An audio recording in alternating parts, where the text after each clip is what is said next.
Assalamualaikum warahmatullahi wabarakatuh. Waalaikumsalam. Innal hamdalillah nahmaduhu wa nasta'inuhu wa nastaghfiruh wa na'udzu billahi min shururi anfusina wa min sayyiati a'malina.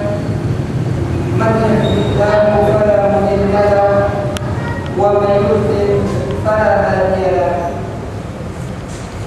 Wa asyhadu an la ilaha illallah wahdahu la syarika lahu wa asyhadu anna Muhammadan abduhu wa rasuluh. Ya ayyuhalladzina amanu taqullaha haqqa tuqatih wa la tamutunna illa wa antum muslimun.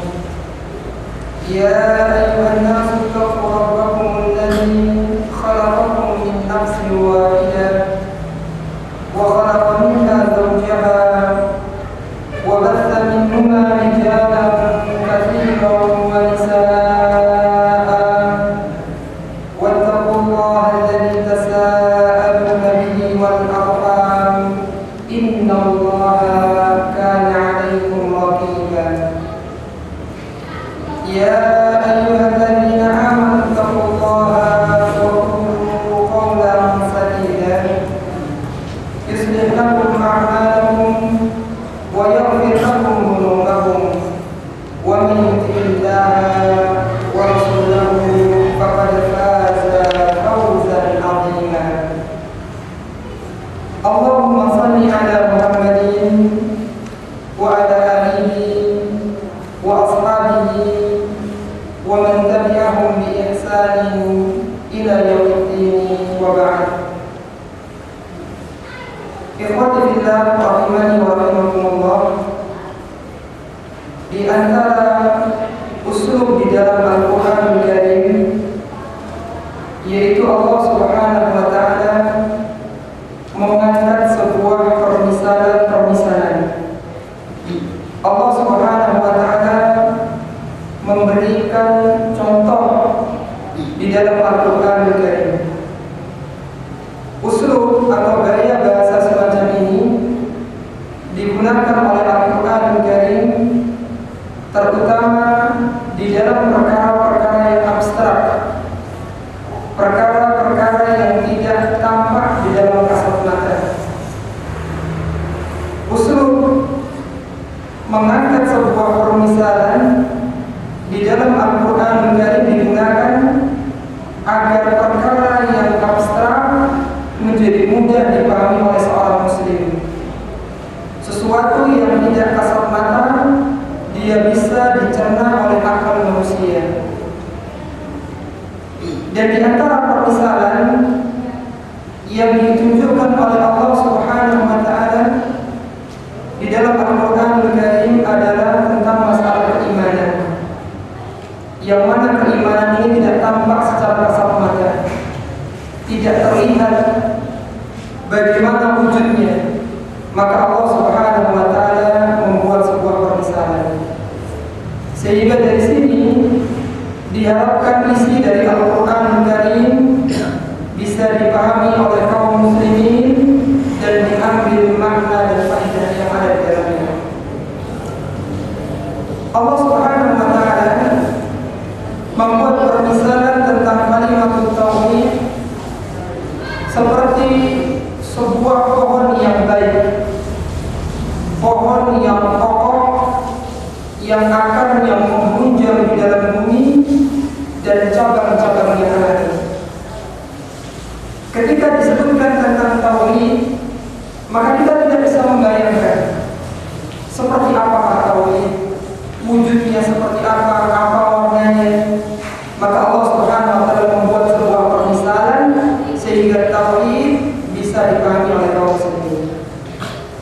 Allah Subhanahu wa taala berfirman dalam surat Ibrahim ayat yang ke-24 dan ke-25. Allah Subhanahu wa taala berfirman, "Alam tara kaifa daraballahu mathalan kalimatan thayyibatan ka syajaratin طيبة أصلها ثابت وفرعها في السماء تؤتي أكلها كل حين بإذن ربها ويضرب الله الأمثال للناس لعلهم يتذكرون. Kata Allah Subhanahu wa taala, alam tara kaifa daraballahu mathalan. Tidakkah engkau memperhatikan permisalan yang digunakan oleh Allah Subhanahu wa taala tentang kalimat thayyibah. Abdullah bin Abbas, terjemahan Al-Quran, sahabat Nabi yang banyak mengerti tentang tafsir Al-Quran Al-Karim, menafsirkan kalimat thayyibah di dalam ayat ini adalah kalimat tauhid, yaitu syahadat la ilaha illallah. Kalimat ini Allah jadikan permisalan kasyajaratin thayyibatin, seperti sebuah pohon yang baik, yang mana kata Allah Subhanahu wa taala asluha thabitun, akar-akar yang menghunjam kuat ke bumi, wa far'uha fis sama, dan cabang-cabang yang menjulang ke langit. Tidak hanya itu, kata Allah Subhanahu wa taala tu'ti ukulaha kulla hinin bi'izni rabbiha, pohon ini akan memberikan buah di setiap musim dengan izin Rabbnya. Jadi ketika disebutkan pohon kan kita ada gambar secara abstrak, tidak, kita punya gambar secara konkret, tidak abstrak. Wa yadribullahu al-amthal lin-nasi la'allahum yatadhakkarun. Allah membuat perumpamaan itu agar manusia selalu mengingatnya. Syekh Abdul Rahman bin Nasir As-Sa'di dalam kitab beliau Taisirul Karim Rahman di tafsir Kalamil Mannan, ketika menjelaskan ayat ini beliau mengatakan fakadzalika syajaratul iman. Pohon yang disebutkan di dalam ayat ini adalah permisalan pohon keimanan. Asluha thabitun fi qalbil mu'min, yang mana akar-akarnya itu menghunjam kuat di hati seorang mukmin, ilman wa i'tiqadan, secara keilmuan maupun keyakinan.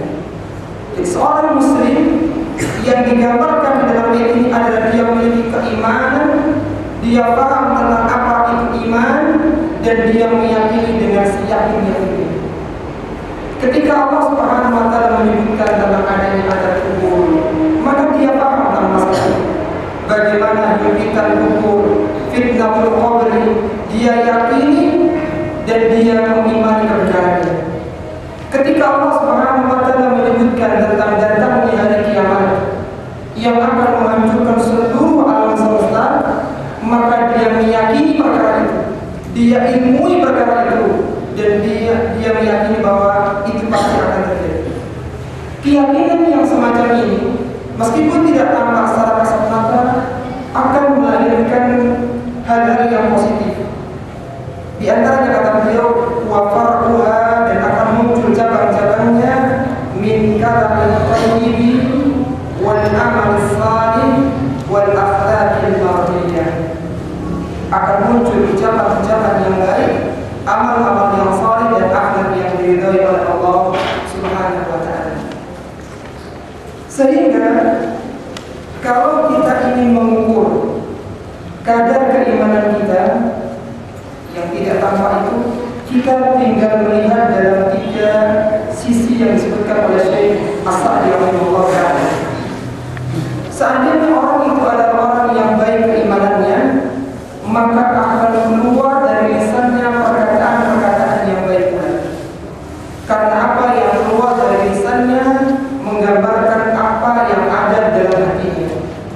Seandainya hatinya adalah hati yang jernih, seandainya hatinya adalah hati yang bersih dari dosa, hati yang bersih dari kedengkian, maka ucapan-ucapan yang keluar adalah ucapan-ucapan yang enak untuk didengar. Sebagaimana Allah Subhanahu wa taala berfirman, ya ayyuhalladzina amanu taqullaha wa qulu qawlan sadida. Wahai orang-orang yang beriman, bertakwalah kepada Allah dan katakanlah perkataan yang benar.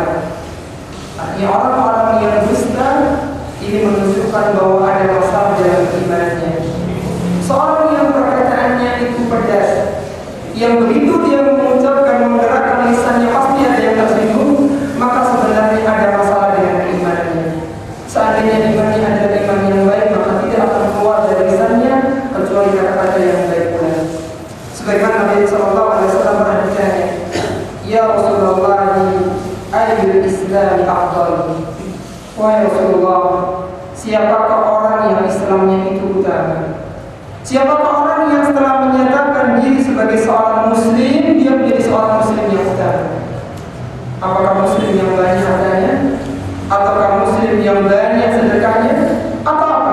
Kata Nabi sallallahu alaihi wasallam, "Man salimal muslimuna min lisanihi wa yadihi." Seorang muslim yang utama adalah orang yang orang lain selamat dari gangguan lisan dan tangannya. Dari sini saja kita sudah bisa mengukur seberapa besar keimanan kita.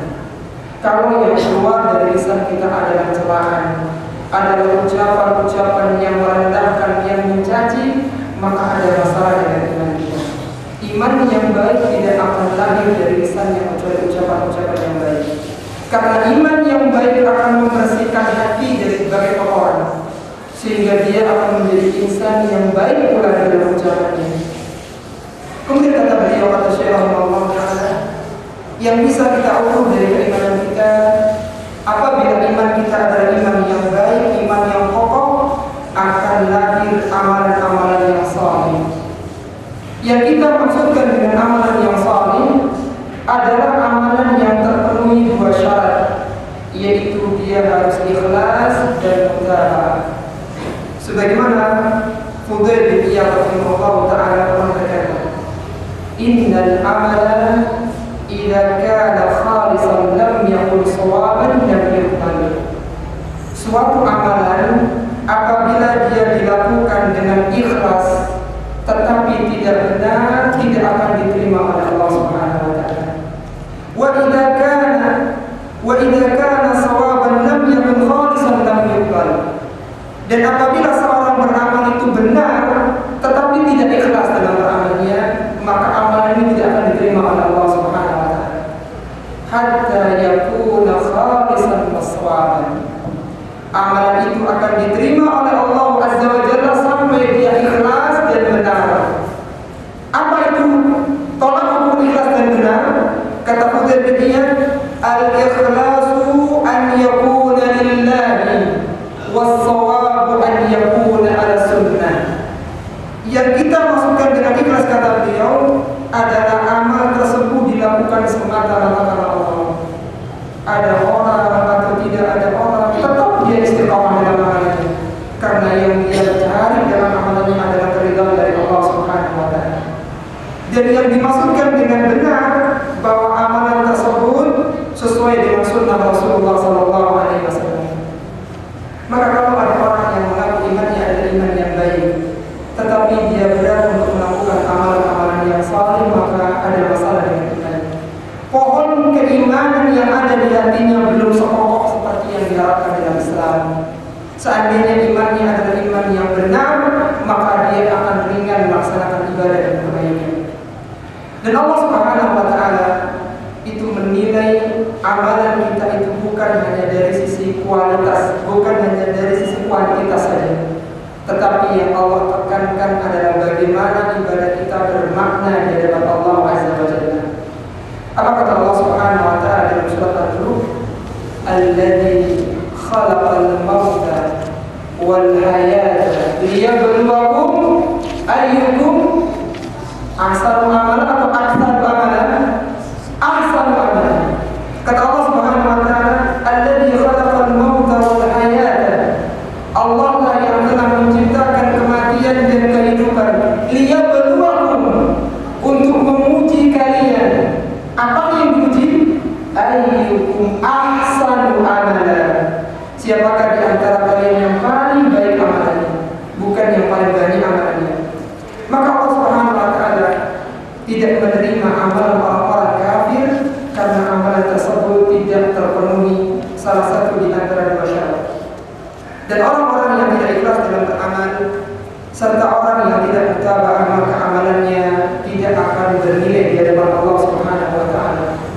Sebagaimana Allah Subhanahu wa taala berfirman dalam surat Al-Furqan, "Wa qadimna ila ma 'amilu min amalin faj'alnahu haba'an mansura."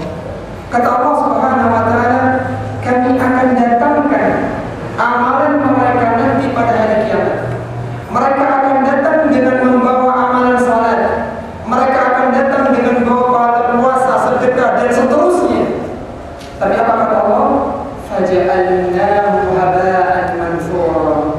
amalan yang seperti akan dijadikan oleh Allah seperti debu yang berterbangan.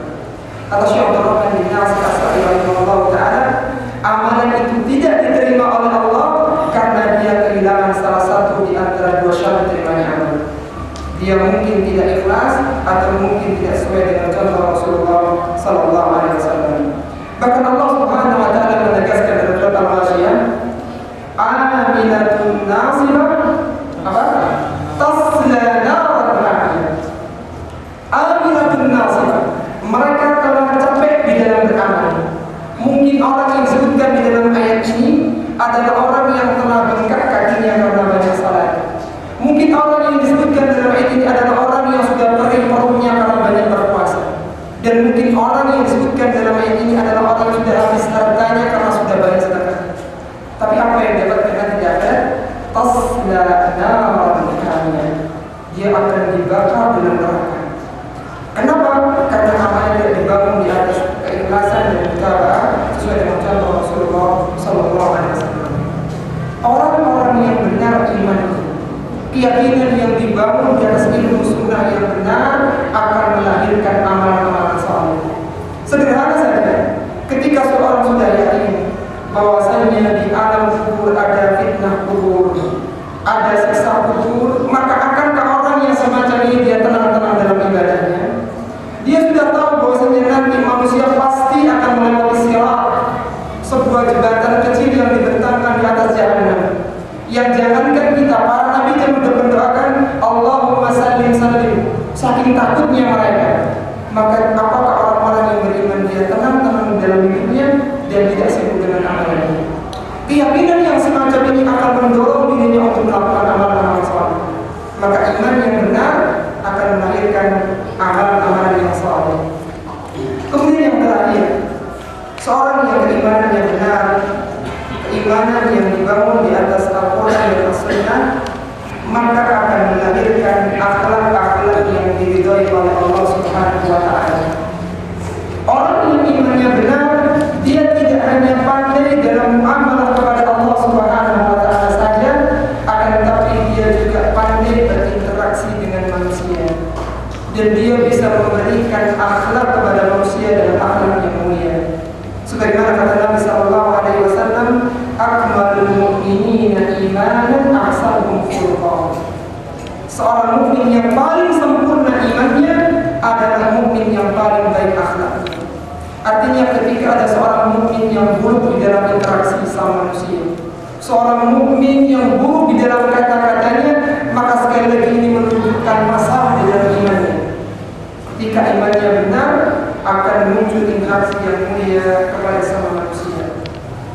Allah Subhanahu wa taala menggambarkan seorang insan yang mulia, Nabi Isa alaihissalam, yang mana beliau adalah orang yang baik ketika berinteraksi terhadap sama manusia dan baik pula dalam berinteraksi kepada Allah Azza wa Jalla. Yang mana Allah Subhanahu wa taala mengabadikan ucapan Nabi Isa dalam surat Maryam. Dia mengatakan, "Waj'alani mubarakan aynama kuntu wa awsani bis salati waz zakati ma kuntu hayya." Kata Nabi Isa, Allah Subhanahu wa taala telah menjadikanku seorang manusia yang diberkahi dimanapun saya berada. Nabi Isa di tengah-tengah kaumnya, kehadirannya menyelesaikan semua permasalahan-permasalahan yang ada. Seandainya ada orang yang datang kepada Nabi Isa, dia bingung dalam memahami Injil, maka Nabi Isa akan menjelaskannya. Seandainya ada orang yang datang kepada Nabi Isa dalam kondisi sakit sopa, maka Nabi Isa akan mendoakan dan akan sembuh sakitnya. Dan seandainya ada seorang anak yang menangis karena ditinggal mati orang tuanya, maka Nabi Isa akan berdoa kepada Allah dan seketika itu orang yang meninggal akan langsung bangkit. Maka kehadiran Nabi Isa di tengah-tengah kaumnya memberikan keberkahan kepada mereka. Yang kalau saya sederhanakan, Nabi Isa pandai dalam berinteraksi di tengah-tengah manusia. Bukan Nabi Isa adalah seorang Nabi yang tidak mengurusi masalah-masalah kesehatan. Bukan Nabi Isa yang tidak mau tahu tentang masalah-masalah keilmuan. Akan tetapi semua yang datang kepada Nabi Isa, beliau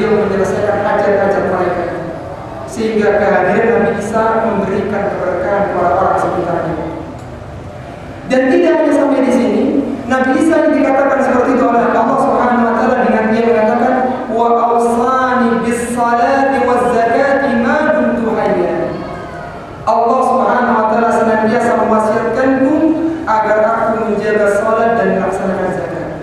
Artinya ketika dia baik hubungannya dengan manusia, dia terus membangun hubungan baik kepada Allah Subhanahu wa taala. Ditingkatkan kualitas salatnya dan amalan-amalan yang lainnya sehingga Nabi Isa menjadi insan yang mulia karena dia baik dalam akhlak, baik itu kepada manusia maupun kepada Allah Azza wa Jalla. Maka seorang muslim yang baik keimanannya akan lahir ucapan-ucapan yang mulia, akan lahir amalan-amalan yang salih, dan akan muncul akhlak-akhlak yang baik. Maka idealnya ketika seorang sudah belajar ilmu agama, dia tahu tentang iman, pelan-pelan dia perbaiki ucapannya, pelan-pelan dia berusaha menambah kualitas ibadahnya, kemudian tidak lupa dia memperhiasi diri dengan akhlak-akhlak yang mulia. Wassallallahu ala nabiyyina Muhammadin wa ala alihi wa sahbihi wa sallam tasliman katsira. Subhanallahumma wa bihamdika asyhadu an la ilaha illa anta astaghfiruka wa atubu ilaik. Wa akhiru da'wana alhamdulillahi rabbil alamin. Wassalamu alaikum warahmatullahi